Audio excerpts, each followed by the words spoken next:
Witch! Witch! This woman's a witch! The Salem witch trials took place in Salem, Massachusetts from February 1692 to May 1693. The Salem witch trials happened because the people in Salem, Massachusetts were very superstitious. They were trying to look for anything that they didn't understand what happened to explain it. Like if someone's cow died, they could say that their neighbor bewitched them. The Salem witch trials inspired many notable pieces of work, like The Scarlet Letter by Nathaniel Hawthorne and The Crucible by Arthur Miller. The Crucible has many true notable characters in it, like Giles Corey, Rebecca Nurse, and Sarah Osborne.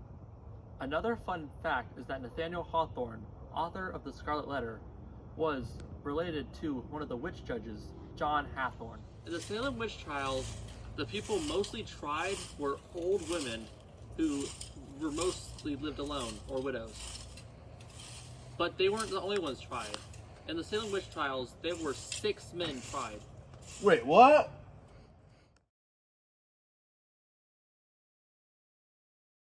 So, we're looking at the trial of Giles Corey.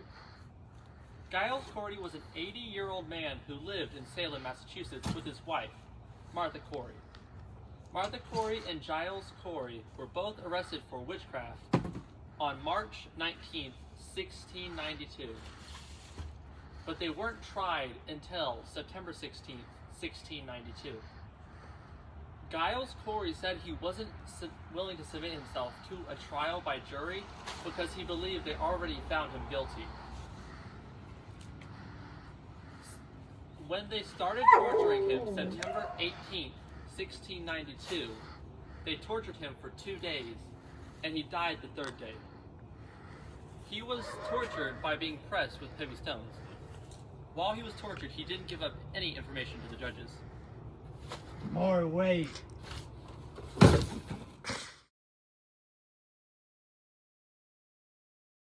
We are now examining the trial of Rebecca Nurse. Rebecca Nurse was a sick, elderly 70-year-old woman who lived in Salem, Massachusetts. Examination brought before the court for witchcraft on March 24th, 1692 by Judge John Hathorne. Her examination was recorded by Reverend Samuel Paris, whose young daughter Betty and cousin 12-year-old Abigail Williams were the accusers. Her execution on Gallows Hill was on July 19, 1692. It is believed that her execution helped bring an end to the witch trials because she was a very Christian woman. What do you say to the accusations that have been brought before you? You do not know my heart. I'm as clear as the child unborn.